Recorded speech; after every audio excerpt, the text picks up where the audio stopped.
Assalamualaikum warahmatullahi wabarakatuh. Salam sejahtera, salam perencana.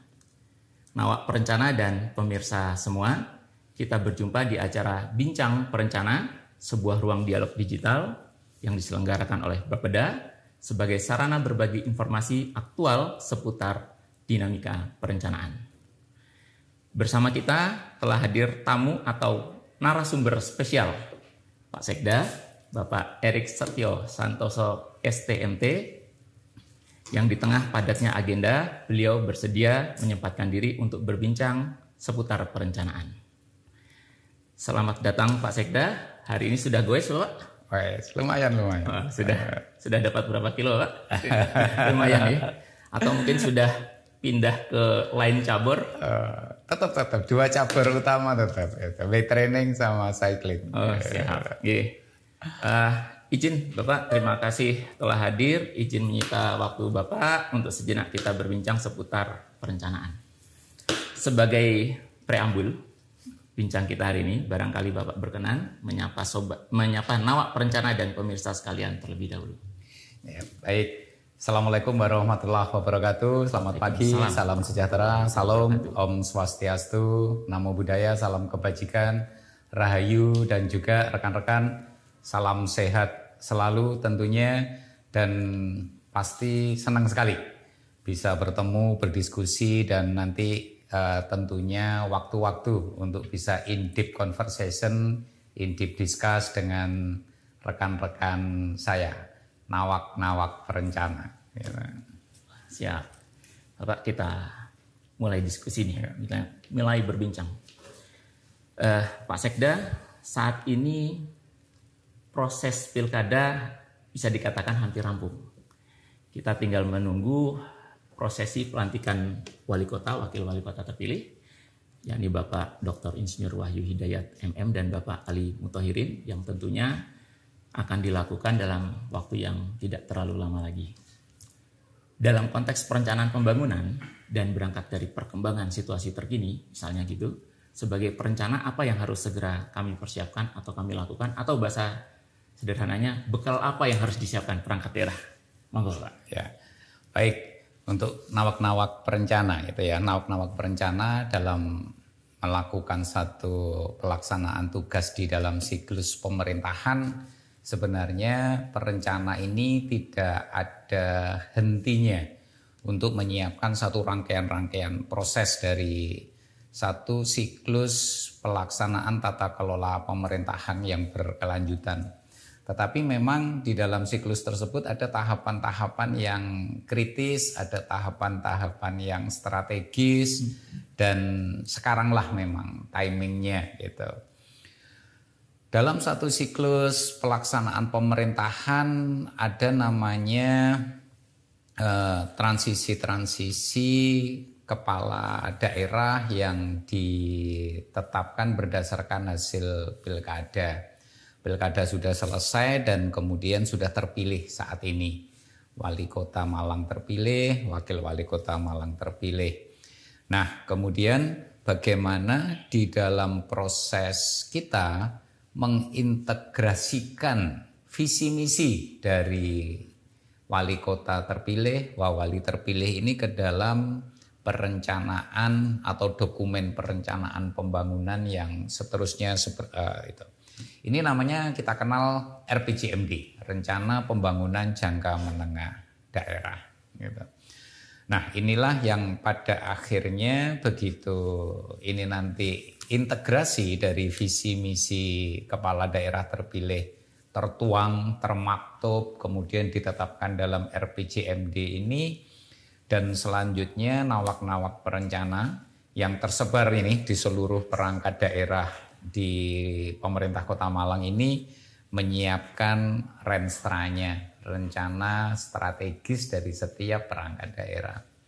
Nah, tahapan-tahapan inilah yang kemudian menuntut kita untuk mengimplementasikan ini segala experience yang kita punya, segala kemampuan kita maksimal itu ya, dari hasil studi referensi, pengalaman, dan semua dokumen-dokumen perencanaan sektoral nih yang kita miliki untuk mengintegrasikannya. Nah, titip pesan ini kepada nawak-nawak perencana.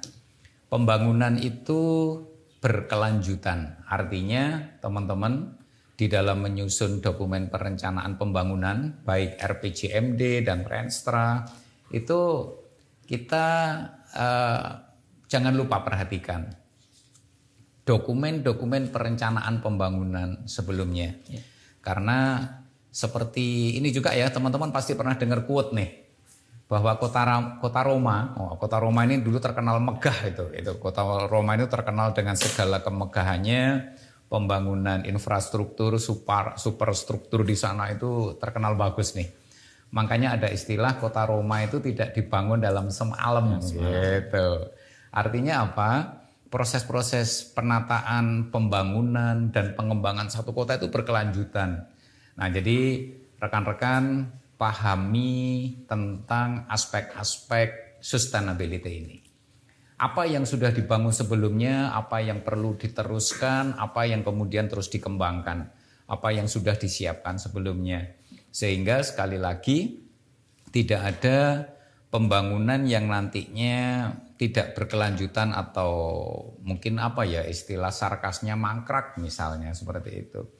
Karena kalau kita bicara infrastruktur itu pasti sambung menyambung menjadi satu nih. Apakah itu jaringan jalan, apakah itu jaringan saluran, apakah itu jaringan persampahan, apakah itu jaringan limbah dan seterusnya seperti ini yang kemudian perlu dipahami secara utuh. Apa yang kemarin telah dibangun dan kemudian perlu diteruskan saat ini. Kemudian senang sekali nih bisa ketemu dengan host kita ini. Host kita ini Pak Yogi ini juga sahabat saya. Beliau itu juga perencana yang luar biasa. Sering jadi teman diskusi saya nih dalam membahas perencanaan pembangunan. Nah, pastinya nawak-nawak perencana ini juga perlu ngingat bahwa di dalam satu dokumen perencanaan itu ada hierarki, ada aspek-aspek yang perlu disambungkan secara utuh seperti itu. Saya ambil contoh RPJMD aja dulu. Gitu. Rencana Pembangunan Jangka Menengah Daerah. Secara substansi RPJMD ini mengintegrasikan visi misi dari Bapak Wali Kota Malang terpilih, Bapak Wahyu Hidayat, Bapak Wakil Wali Kota Malang terpilih, Bapak Ali Muthahirin gitu. Beliau-beliau pada saat campaign, pada saat pilkada itu punya visi misi. Kita integrasikan visi misi ini ke rancangan teknokratik dari RPJMD. Nah, RPJMD ini nawak-nawak perencana ya, jangan lupa bahwa sebelumnya kita punya dokumen RPJPD dulu, gitu. Rencana Pembangunan Jangka Panjang Daerah, di mana RPJPD ini kemudian kita cropping gitu ya dalam kurun waktu RPJMD ini nanti menjadi dokumen RPJMD yang menjadi acuan. Selain itu rekan-rekan jangan lupa pula nih prinsip-prinsip perencanaan pembangunan yang dasar nih. Prinsip-prinsip perencanaan pembangunan yang paling mendasar itu adalah ada namanya kayak nama obat nyamuk itu ya, HIT. Jangan dibalik jadi shit gitu ya. HIT itu holistik, integratif, tematik, dan spasial. Holistik semua aspek menjadi bahan pertimbangan. Holistik, integratif itu. Kemudian juga tematik artinya apa nih aspek-aspek yang perlu ditonjolkan, kemudian spasial. Artinya aspek-aspek keruangan, aspek-aspek penataan ruang kota secara integratif atau secara menyeluruh itu dijadikan sebagai satu kesatuan. HIT ini yang dipegang pertama.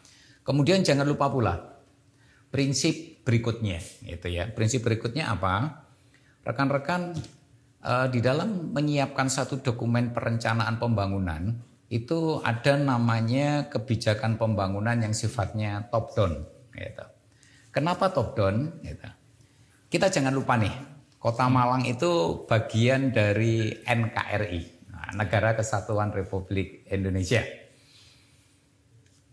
negara kita punya tingkatan pembangunan jangka menengah nasional (RPJMN) yang merupakan implementatif dari program-program pembangunan presiden dan wakil presiden terpilih itu.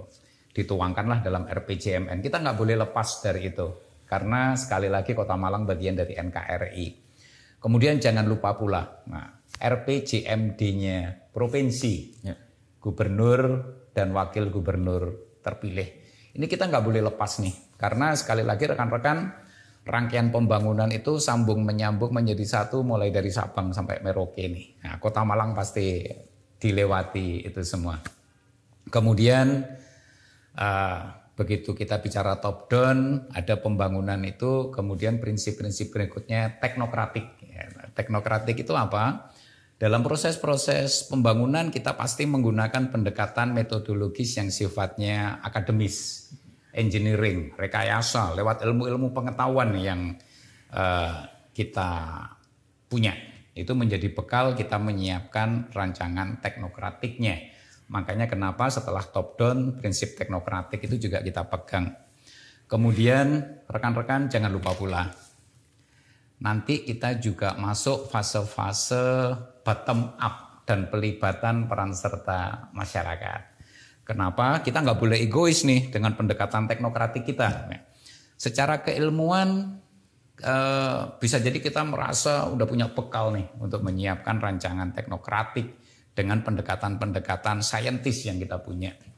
Tetapi kita nggak boleh abai nih dengan kenyataan di lapangan, dengan kondisi sosio-kultural kemasyarakatan. Ya, itu juga harus kita lihat.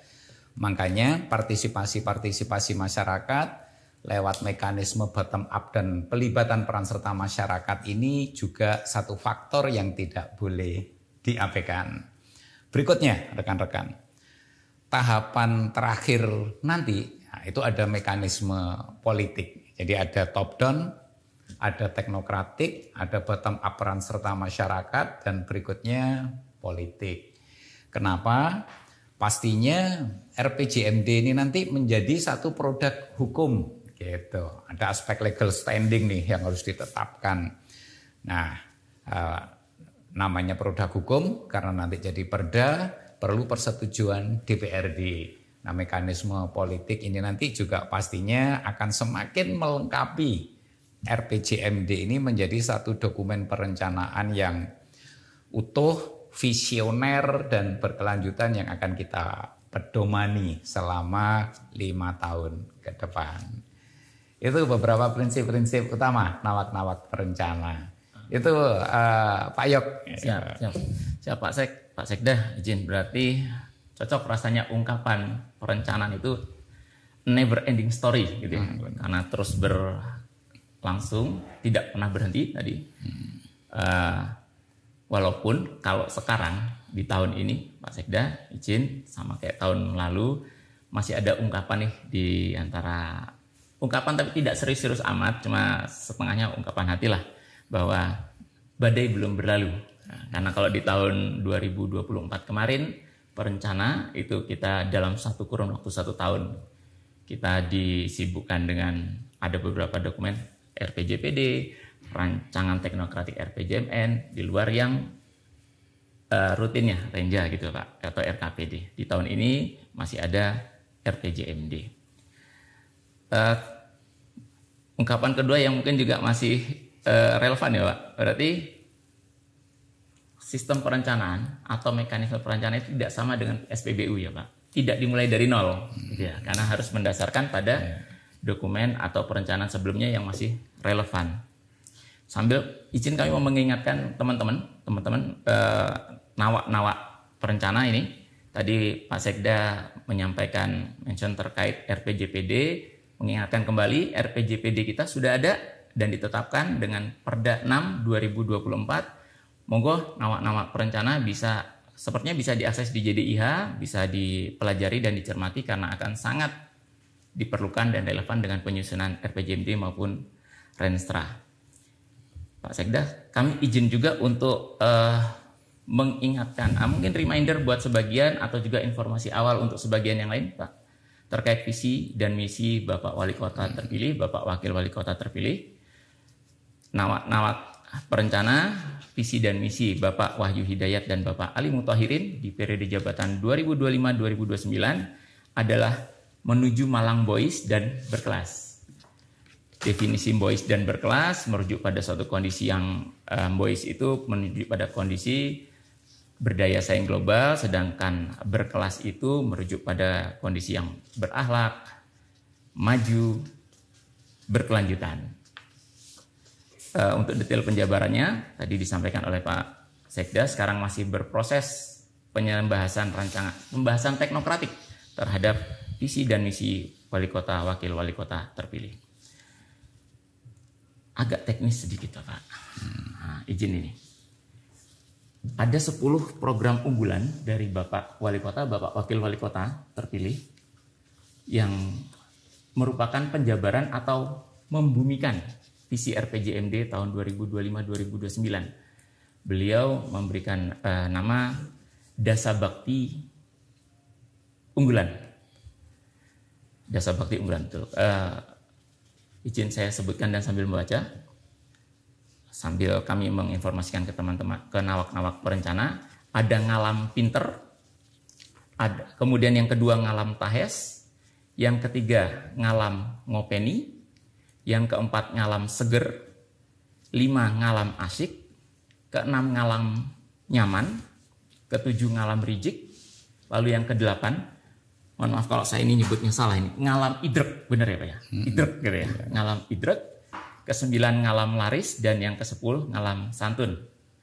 Nah, mohon arahnya Pak Sekda.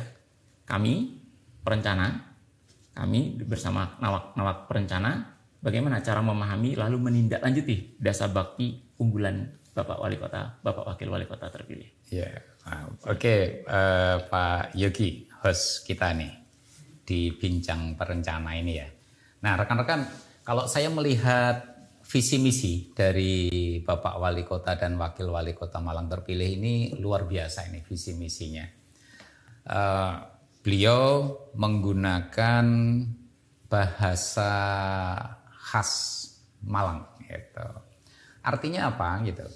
Artinya dari konten visi misi beliau yang visioner jauh ke depan untuk membangun satu kota Malang yang boys berkelas itu, beliau tidak ingin meninggalkan kekhasannya kota Malang. Gitu.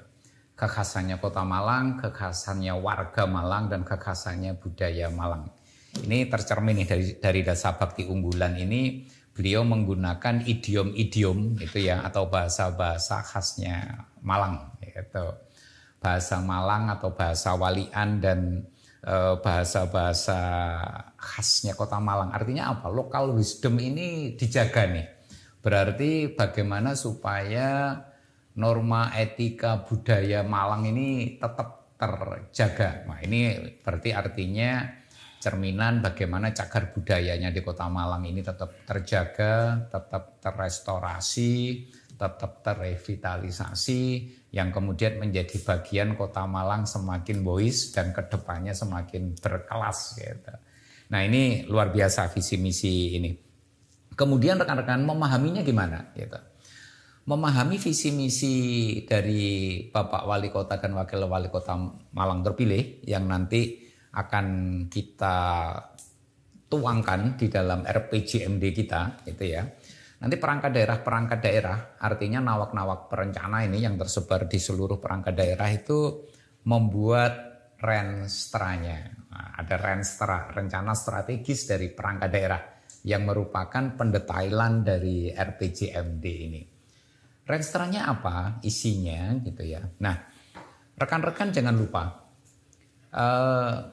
kalau kita bicara tentang RPJMD, bicara renstra, tentang substansi-substansi perencanaannya itu diatur nih dalam pilar atau mazhabnya perencanaan pembangunan nasional. Karena itu Undang-Undang Perencanaan Pembangunan sampai dengan Permendagri tentang tata cara penyusunan RPJMD, renstra itu dipegang.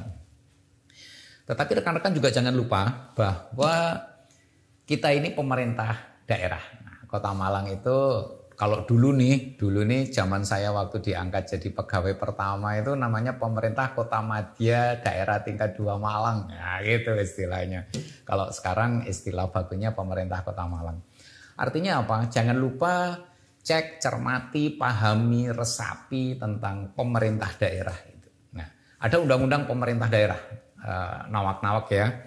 Undang-undang pemerintah daerah. Makanya kenapa tadi juga saya sampaikan Kota Malang itu bagian tidak terpisahkan dari NKRI. Ya, gitu. Lihat kewenangan di undang-undang pemerintah daerah tentang Kota Malang itu seperti apa. Nah, di sana rekan-rekan ada namanya kewenangan-kewenangan pemerintah daerah itu yang terbagi dalam urusan. Gitu. Urusan ada istilahnya urusan wajib layanan dasar dan non layanan dasar, ada urusan pilihan gitu. Di setiap urusan pemerintah daerah, inilah yang kemudian dilaksanakan oleh perangkat daerah. Saya ambil contoh misalnya, ada urusan pemerintah bidang lingkungan, karena itulah dibentuk Dinas Lingkungan Hidup. Ada urusan pemerintah bidang perhubungan, nah karena itulah dibentuk Dinas Perhubungan. Ada urusan pemerintah bidang pariwisata, pemuda, olahraga, sosial, pemberdayaan perempuan, dan seterusnya itu. Itulah yang kemudian dari setiap urusan diampu oleh perangkat daerah. Perangkat daerah itu ada yang berbentuk badan, ada yang berbentuk dinas, seperti itu nawak-nawak. Nah, nanti rekan-rekan lihat di sana. Kewenangan-kewenangan atau yang kemudian kita terjemahkan, kita translate menjadi tugas pokok fungsi atau tusi di setiap perangkat daerah itu. Ini rekan-rekan nanti visi misi dasar bakti unggulan ini 10 tadi mulai dari ngalam pinter. Wah, saya salut ini ya, visi misi ini benar-benar mencerminkan lokal wisdom tetapi visioner. Kalau bahasa kerennya smart city, kira-kira ngono lah rek, gitu ini. Ngalam tahes atau kota sehat, healthy city, ngalam ngopeni, ngalam care, gitu. Ngalam seger artinya green city, ngalam asyik itu livable city nih. Jadi ternyata rekan-rekan Malang ini bahasa Malang lawas itu ternyata ini loh. Diadopsi nih oleh istilah-istilah kekerenan sekarang gitu ya gitu. Ngalam rijik itu resik gitu, bersih. Ngalam idrek itu kerja. Nah, artinya bagaimana peluang untuk kerja, bagaimana menekan tingkat pengangguran itu akan tercover di sini. Ngalam laris, nah, artinya bagaimana Malang itu secara ekonomi punya nilai jual yang tinggi, UMKM hidup, indeks easy of doing business gitu ya, ngalam laris ini ya. Easy of doing business itu tingkat kemudahan berusaha, nawak-nawak itu. Artinya gini nih, istilah-istilah keminggris itu ya, wah itu ternyata itu di dalam bahasa Malang lawasan kita itu udah tercover semua nih, termasuk ngalam santun. Ya, ngalam santun artinya jangan lupa nih, kita punya nilai-nilai etika, norma budaya yang nanti akan sangat relevan bagaimana kita nanti tidak tergerus nih dengan budaya-budaya dan kemajuan teknologi, kita tetap pegang teguh nilai-nilai kesantunan ini. Itu rekan-rekan. Nah, ini nanti itu kita terjemahkan ke setiap urusan-urusan kewenangan pemerintah daerah yang ada di masing-masing perangkat daerah. Ini nanti pasti ada cara ngukurnya juga yang namanya pengukuran kinerja. Makanya di setiap dasar bakti unggulan ini nanti ditetapkan ada indeks-indeks pengukuran keberhasilan tingkat capaiannya yang kemudian kita tetapkan di Renstra, rencana strategis perangkat daerah untuk 5 tahun ke depan. Di mana nawak-nawak juga jangan lupa ada RPJMD diterjemahkan jadi Renstra dan nanti di setiap tahun itu jadi renjanya perangkat daerah yang kemudian ditetapkan jadi RKPD tahunan, rencana kerja pemerintah daerah tahunan. Artinya itu untuk make sure, untuk meyakinkan tahapan-tahapan berkelanjutan mencapai tujuan, tercapainya visi misi itu benar-benar tercapai dan terkawal. Dan ini tugasnya nawak-nawak perencana juga. Makanya ada kalau lagu-lagu lama itu kan biasanya kita kenal ini ya, lagu-lagu abadi nih, endless song itu. Makanya never ending duty juga ini buat nawak-nawak perencana ini. Itu Pak Yok. Ya. Siap. Tadi sudah di-spill sama Pak Sekda ya. 10 dasar bakti unggulan dari 1 sampai ke 10 nih Pak. Udah mulai dari ngalam pinter sampai ngalam santun. Kalau saya tadi perhatikan berarti masing-masing perangkat daerah sudah harus mencari tahu fungsinya masuk ke dalam program unggulan nomor berapa, begitu ya Pak? Betul. Seperti tadi, karena kalau program unggulan ini kayaknya tidak serta-merta diampu oleh satu fungsi perangkat daerah, tapi ada beberapa yang sifatnya kolaboratif atau cross cutting seperti itu. Seperti ngalam idrek ya Pak ya. Ngalam idrek tadi berkenaan sama tenaga kerja. Berarti perangkat daerah yang memiliki fungsi berdekatan atau mendukung terhadap program berkaitan dengan tenaga kerja harus mulai mencari tahu nih, begitu Pak? Betul ya. Siap. Ini tadi sudah disampaikan juga sama Pak Sekda. Saya mengulangi penekanannya Bapak nih, karena ini kayaknya penting sekali. Tadi disampaikan, lihat dulu urusannya, begitu ya? Yeah. Jadi ada yang terduga dan dapat disinyalir sekarang masih ada ketidaksesuaian antara urusan yang menjadi kewenangan dengan secara faktual dilakukan. Ya. Oke, baik Pak Yok. Jadi rekan-rekan, satu hal itu yang tidak boleh kita lepaskan adalah kita evaluasi. Evaluasi itu bagian dari satu siklus manajemen yang memang merupakan hal mutlak yang harus kita lakukan. Kita nggak boleh nih terlalu self confidence atau over confidence nih, terlalu percaya diri berlebihan bahwa perencanaan kita sudah oke.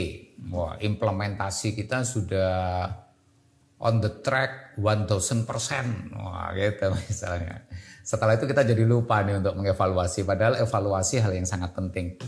Evaluasi itu penting, kita lakukan open mind, benar-benar objektif, dan kita sadar diri nih pasti bahwa dalam setiap hal yang kita lakukan ada banyak hal yang perlu kita evaluasi.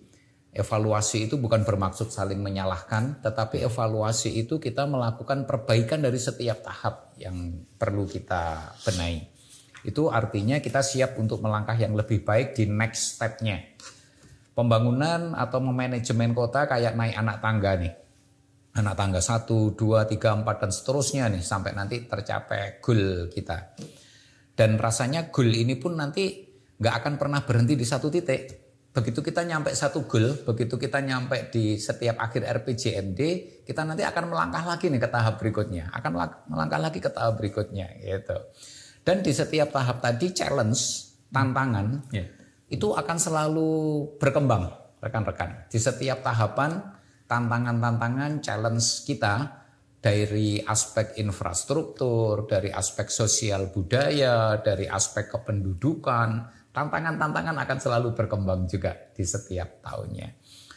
Nah, inilah yang membuat kita perlu evaluasi. Dari evaluasi yang kita lakukan, kita juga ternyata perlu pemahaman yang lebih dalam lagi tentang urusan-urusan kewenangan yang melekat di setiap perangkat daerah yang diatur di dalam undang-undang pemerintah daerah. Makanya kenapa regulasi pun juga terus berkembang.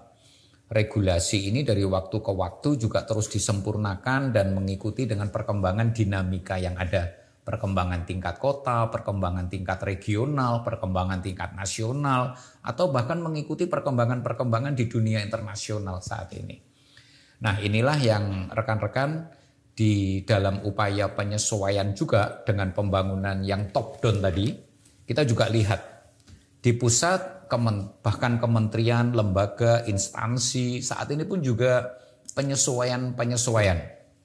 Ada kementerian, lembaga, instansi baru, yang dibentuk, dikembangkan untuk melaksanakan program-program tadi.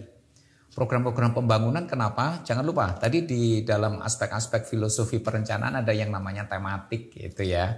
Nah kayak sekarang ini nih program dari pusat ada program makan bergizi gratis. Makanya dibentuk instansi lembaga baru nih Badan Pangan Nasional gitu. Ada beberapa di sana. Artinya itulah teman-teman. Termasuk dengan rencana pembangunan kita nanti. Sehingga pelaksanaan kewenangan urusan wajib yang terdiri dari ABCDEFG, pilihan ABCDEFG yang ini nanti dilaksanakan oleh perangkat daerah, ini perlu kita pahami lebih lagi. Sehingga rancangan teknokratik Renstra yang dibikin teman-teman, nah nanti kan akan diskusi dengan saya juga, itu nanti akan semakin berkualitas dan pastinya visioner rekan-rekan. Tantangan perencana ini, kita ini kalau basa Jawane gitu kayak ini yo harus gitu, harus kemeruh atau kayak weruh sadurunge winara deh. Kayak peramal nih. Kayak Mama Loren gitu ya. Jadi kita juga harus bisa, tetapi bukan dengan pendekatan mistis ya, pendekatannya pendekatan teknokratik tadi gitu ininya. Nah, kemudian dasar bakti unggulan tadi rekan-rekan program itu pastinya nggak mungkin diselesaikan dalam satu perangkat daerah. Dasar bakti unggulan ada 10 program utama tadi itu pasti diselesaikannya oleh beberapa perangkat daerah. Oke, pasti ada yang perangkat daerah yang major, tapi ada perangkat daerah minor yang merupakan suplemen atau kelengkapan-kelengkapan untuk mencapai tujuan utama tadi. Jadi tidak ada satu program yang pastinya hanya berhasil dalam satu perangkat daerah. Pasti semuanya harus didukung. Makanya ada istilah-istilah yang sering banget kita dengar nih. Ada istilah cross cutting, artinya pencapaian satu program itu diampu oleh beberapa perangkat daerah utama. Ada yang sifatnya langsung, ada yang sifatnya tidak langsung, seperti itu. Ada yang sifatnya direct, ada indirect. Kemudian berikutnya pula rekan-rekan, ada istilah kolaborasi juga. Artinya kebersamaan, pemahaman, satu frekuensi itu perlu sekali kita bangun. Dan itu semua kita laksanakan di dalam tahapan-tahapan penyusunan dokumen perencanaan tadi. Nah, makanya pada saat nyusun dokumen perencanaan jangan lupa kita juga melakukan yang namanya konsultasi publik, pelibatan perangkat daerah terkait, perangkat daerah baik di lingkup pemerintah Kota Malang ataupun bisa jadi instansi-instansi vertikal yang ada di Kota Malang, pelibatan-pelibatan akademis, pelibatan-pelibatan community misalnya. Nah, makanya rekan-rekan dalam penyusunan dokumen perencanaan jejaring, nah, jejaring ini helik atau jalinan, dulu pentahelik, sekarang malah dikembangkan lagi jadi heksahelik, itu elemen-elemen utama yang selalu harus dilibatkan. Ngingetin rekan-rekan apa aja nih heksahelik itu, nah, saya sering kalau ngapalinya itu ABCGMB. Gitu. Akademisi, bisnis, government, community, media, dan perbankan. Nah, kenapa kita perlu pelibatan? Salah satunya itu aspek pendanaan, gitu ya. Rekan-rekan jangan berpikir bahwa penyelesaian pembangunan ini hanya diselesaikan dengan sumber dana APBD, APBN itu misalnya. Tapi jangan lupa nih, aspek-aspek sektor swasta ini juga menjadi elemen-elemen yang harus diperhitungkan dalam upaya kita membangun, memanajemen dan mengembangkan kota kita ini. Dengan pelibatan sektor swasta, pembangunan nanti akan semakin maksimal. Makanya kenapa oleh Bapak Presiden terpilih, Bapak Prabowo Subianto, pembangunan-pembangunan pelibatan sektor swasta yang kalau kita kenal itu ada istilah PPP, Public Private Partnership atau KPBUD, kerjasama pemerintah daerah dengan badan usaha daerah gitu ya. Nah KPBU ini juga elemen-elemen penting yang perlu dikembangkan oleh setiap perangkat daerah untuk kita gali lebih di setiap urusan yang dikelolanya, pembangunannya bisa lebih maksimal lagi. Karena kalau kita hanya mengandalkan APBD, nah pembangunan itu kebetulan saya ini suka sepedaan gitu ya. Nah, salah satu tantangan kalau lagi cycling nih, bersepeda itu biasanya ketemu tanjakan. Ya. Kalau APBD itu tanjakannya, loncatan pembangunannya itu kenaikan gradiennya nggak bisa maksimal deh. Paling 2,5-5%, paling tinggi 10%. Tapi kalau dengan KPBU, pelibatan sektor swasta, wah loncatan pembangunan gradiennya nih kalau kita tuangkan dalam grafik bisa 45% lebih ini nih. Wah, gitu. Itu yang nantinya kita coba jawab ekspektasi publik kita. Wah, yang masyarakat ini kan berharap banyak nih terhadap pemerintah daerah yang kemudian pelaksanaan layanannya dilaksanakan oleh OPD-OPD. Ini bisa semakin maksimal dan menjawab ekspektasi masyarakat itu.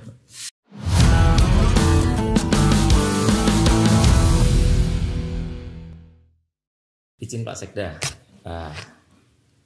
sesuai regulasi Permendagri 86/2017 yang sekarang mengatur terkait dengan penyusunan dokumen perencanaan, yang juga saat ini sedang berproses penyusunan Inmendagri oleh Dirjen Bangda terkait atau tentang pedum penyusunan RPJMD dan Renstra.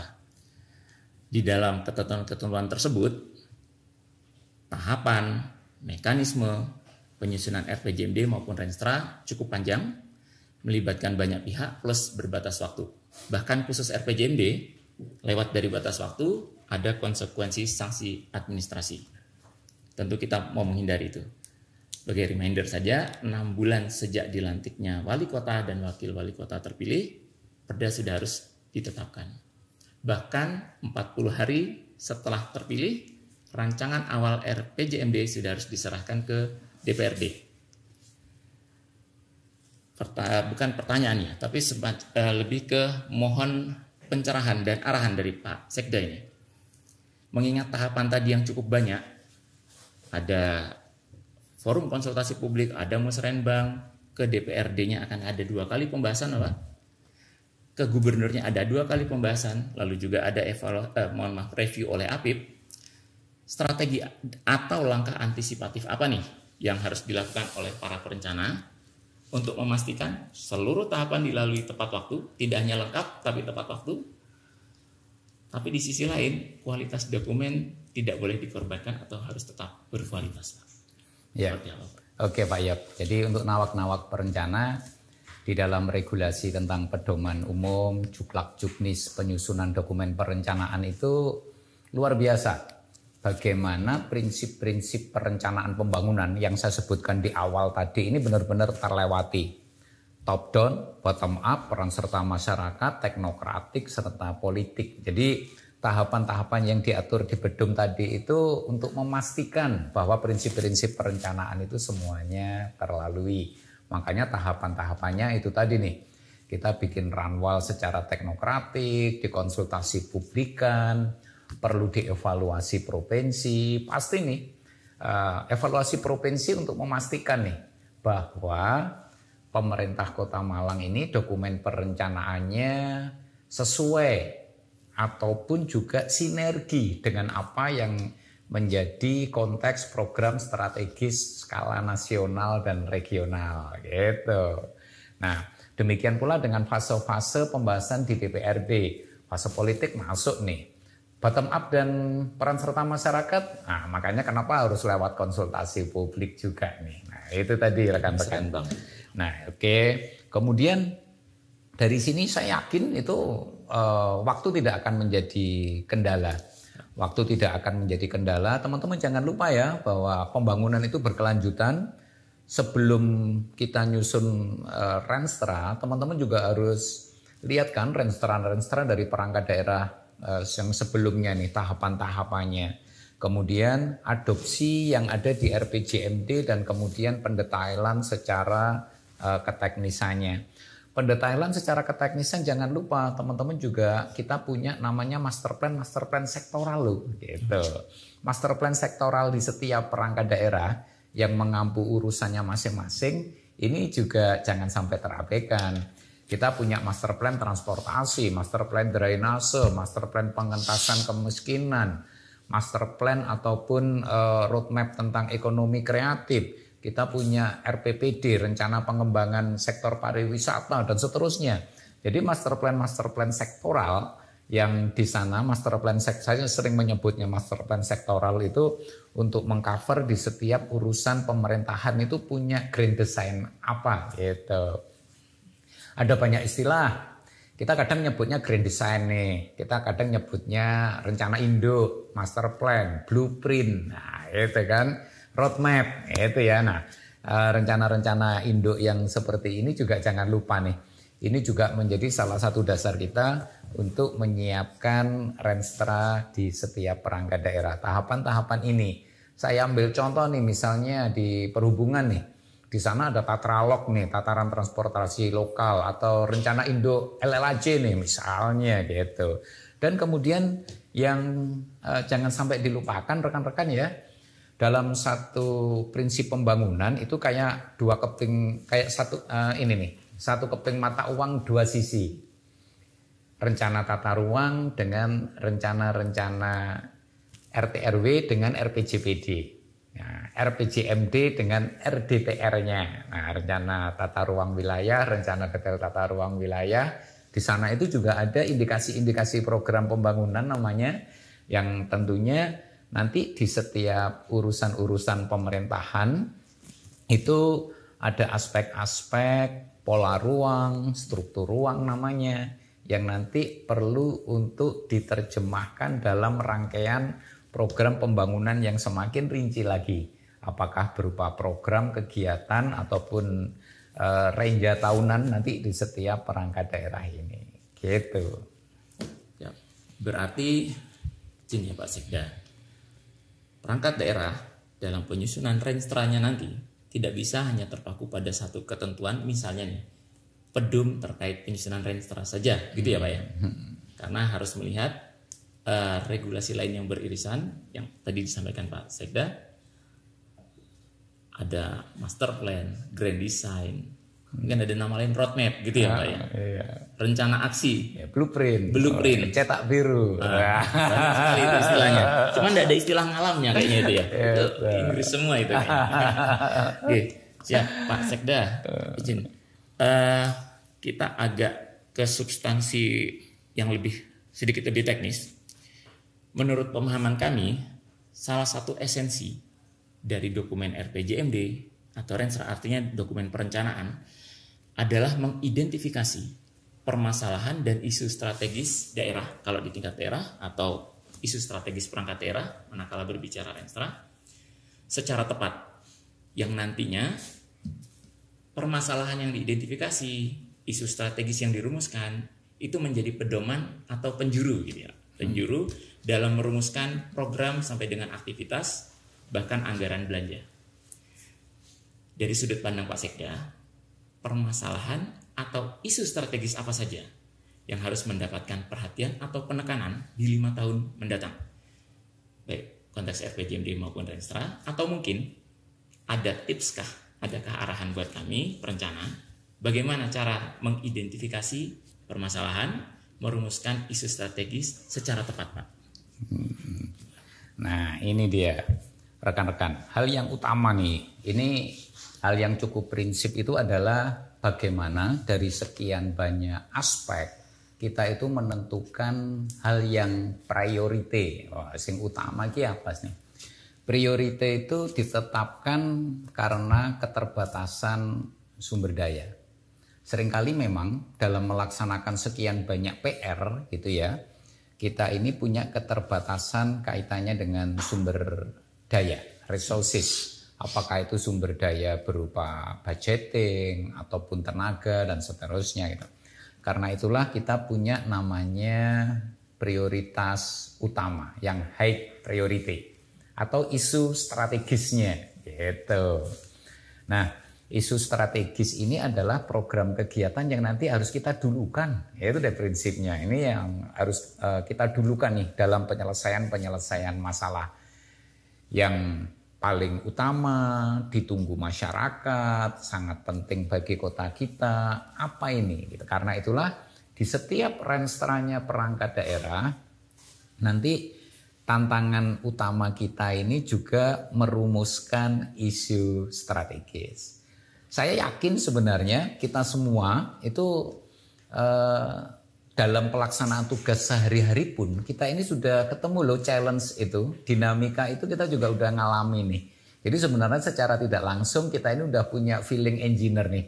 Jane ngono isu strategisku opo yo gitu. Tetapi jika butuh keyakinan lebih untuk merumuskan isu strategis, kita bisa melakukan satu FGD misalnya. FGD ini fokus group discussion, bukan forum gibah bersama, nah, gitu misalnya. Tapi gibahnya gibah diskusi nih. Gitu. Nah, ini kita bisa merumuskan isu-isu strategis. Apa yang perlu kita selesaikan first thing first, gitu. Apa yang kita pikirkan di awal, apa yang perlu kita eksekusi nanti di tahapan-tahapan awal timeline pelaksanaan pembangunan ini.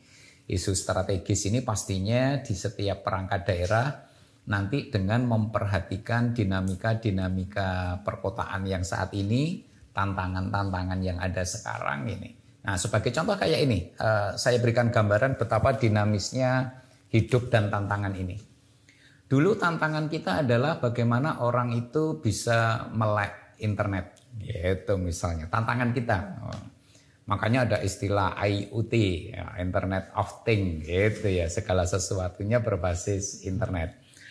Tapi kalau sekarang malah bagaimana kita batasi nih penggunaan internet untuk media sosial anak-anak kita ini misalnya. Nah, sekarang tantangannya kan udah seperti itu nih karena bahkan banyak pegawai, jangan-jangan nawak perencana juga seperti itu, lebih banyak medsosan daripada bekerjanya misalnya gitu.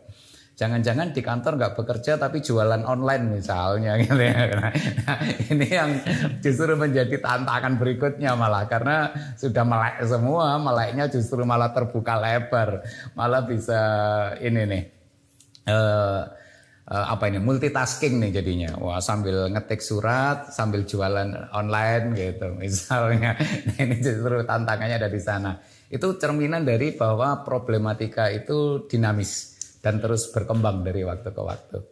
Karenanya lah isu strategis pun juga seperti itu. Isu strategis itu tidak hanya aspek infrastruktur, tetapi juga problem-problem sosial, budaya, dan kemudian juga terkait norma etika. Bahkan sekarang ini dulu tantangan kita adalah kita bisa mengikuti arus globalisasi. Tantangan kita berikutnya adalah bagaimana kita mengikuti globalisasi tanpa terbawa arus gitu. Norma, etika, kesantunan yang menjadi ciri khas local wisdom kita kan harus tetap kita jaga nih. Nah, ini kan tantangan berikutnya di sana. Itu isu strategis. Walaupun kalau kita bicara Malang menjadi kota metropolitan gitu ya, tantangannya pasti penduduk kota Malang ini akhirnya jadi semakin padat. Wajar gitu, kayak kunang-kunang, kayak laron gitu ya, mendatangi terangnya cahaya. Malang pun juga seperti itu. Malang menjadi kota metropolitan artinya banyak sekali warga masyarakat sekitar itu yang nanti akan menganggap kota Malang ini menjadi satu tempat peluang untuk berusaha. Makanya kenapa banyak sekali warga ke kota Malang itu untuk mencari pekerjaan. Bahkan Malang juga menjadi kota pendidikan. Ada lebih kurang sekitar 60-an deh perguruan tinggi negeri swasta yang ada di kota Malang. Bayangkan sekian ratus ribu mahasiswa. Di sana peluang ekonomi terjadi. Tetapi pastinya ada problem-problem sosial kemasyarakatan yang tentunya juga akan mengiringinya. Ini kita juga harus bisa peka menangkap hal-hal tersebut, memitigasi, kemudian mengeliminir hal-hal yang sifatnya negatif dan kemudian kita eksplor potensi-potensi positif itu. Itu cara kita nanti merumuskan isu strategis di setiap perangkat daerah pelaksana urusan pemerintahan, baik wajib ataupun pilihan.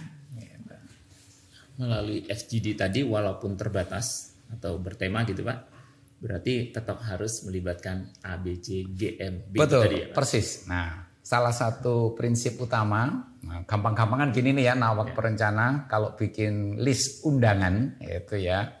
Kalau bikin list undangan, itu hadirkan 6 helik ini tadi.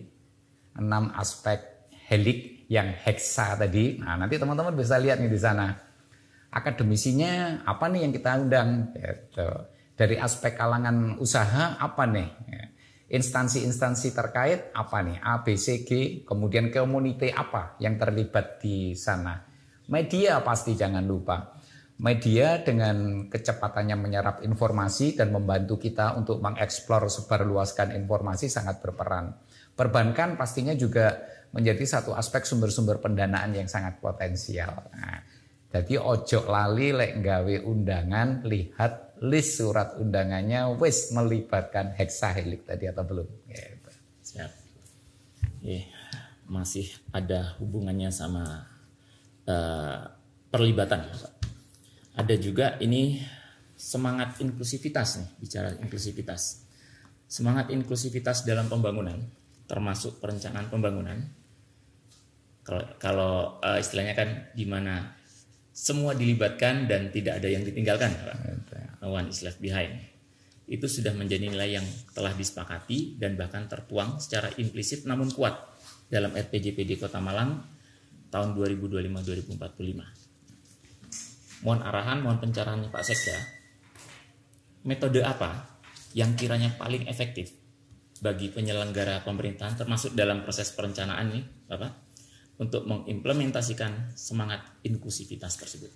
Ya, oke. Jadi untuk nawak-nawak perencana, prinsip yang kita pakai nih, yang paling mendasar pada saat kita melakukan semua hal adalah bahwa yang kita lakukan ini harus memberikan kemaslahatan untuk semua lini.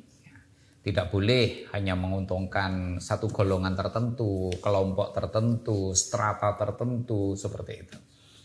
Makanya kenapa inklusif, tidak eksklusif itu ya, ini yang kita kedepankan gitu. Bahkan dalam inklusif itu semangatnya golongan yang kita sebut minoritas gitu ya, ini pun juga harus terlibat di sana. Makanya dalam SDGs atau TPB, Sustainable Development Goal atau tujuan pembangunan balik lagi berkelanjutan tadi, kata kunci itu tidak ada yang tertinggal di sini. Semua lini ikut dalam kemajuan pembangunan. Makanya ada istilah no one left behind. Ora ono satupun sing kari gitu dalam segala kemajuan ini, tidak ada yang tertinggal. Prinsip-prinsip itu baik yang berkebutuhan khusus, yang punya keistimewaan tertentu, kemudian juga lansia dan seterusnya, ini dilibatkan dalam beragam aspek tadi. Ini yang juga jangan dilupakan. Berarti barangkali saudara-saudara kita yang masuk ke dalam kelompok rentan termarginalkan, gitu Pak, tidak hanya dijadikan objek tapi sekaligus subjek penyelenggaraan pembangunan itu sendiri, ya, Pak? Betul, dilibatkan, dihadirkan, didengarkan. Didengarkan. Ya.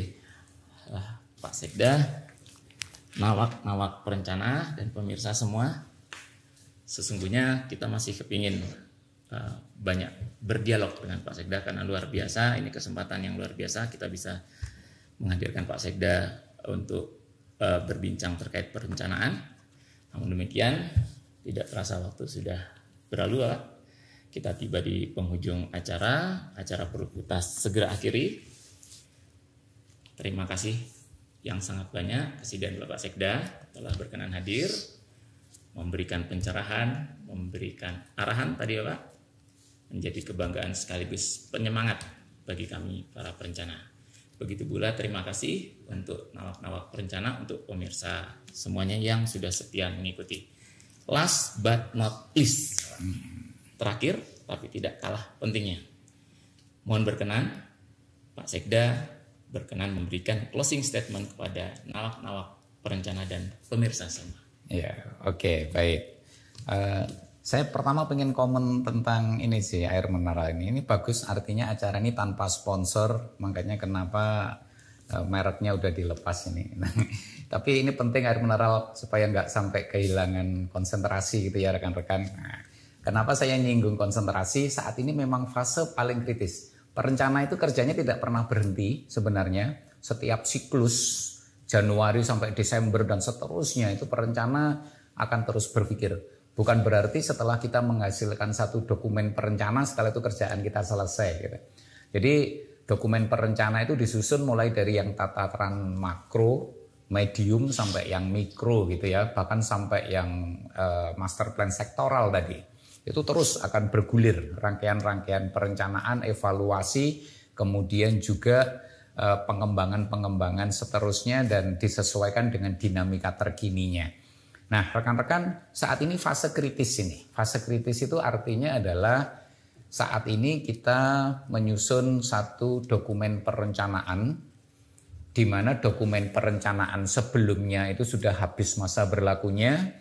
Kita akan menyusun satu dokumen perencanaan baik itu RPJMD, baik itu Renstra ataupun master plan sektoralnya yang memang sudah waktunya dievaluasi. Di mana dokumen perencanaan ini akan menjadi guidance, akan menjadi arah untuk pelaksanaan tahun-tahun berikutnya. Paling tidak untuk 5 tahun ke depan. Karena itu bagi perencana-perencana benar-benar titip pesan open mind, artinya pikirannya benar-benar terbuka, open heart juga. Nah, jadi tidak hanya open secara rasional, tetapi hati nurani, simpati, empati itu juga dibuka seluas-luasnya. Sehingga pada saat kita pelibatan beragam aspek, jejaring helik yang heksa tadi, menerapkan prinsip-prinsip perencanaan, apakah holistik, integratif, tematik, spasial, ataukah top down, bottom up, peran serta masyarakat, teknokratik, politik, semuanya itu kita ikuti dengan objektivitas yang tinggi, gitu. Sehingga sekali lagi kita akan bisa menghasilkan dokumen perencanaan yang berkualitas, yang akan layak untuk menjadi pedoman sampai dengan 5 tahun ke depan. Kenapa? Karena dari sini rekan-rekan, ini nanti akan jadi guidance untuk renja tahunan, untuk sakit sistem akuntabilitas kinerja publik, sakit, akib, lakib, wah sini. Makanya kenapa ini benar-benar masa yang paling strategis. Dan dari sini nawak-nawak perencanalah yang akan jadi tonggaknya, akan jadi inisiatornya, akan menjadi ujung tombaknya. Nah, karena itu selamat bekerja, selamat berkarya, terus semangat, dan sekali lagi open mind, open heart. Yuk. Terima kasih Pak Sekda. Open mind, open heart. Demikian nawak-nawak perencana dan pemirsa semua. Sampai jumpa di lain waktu dan terus berkarya. Wassalamualaikum warahmatullahi wabarakatuh. Ya, salam perencana. Salam satu jiwa. Arema. Terima kasih. Ya.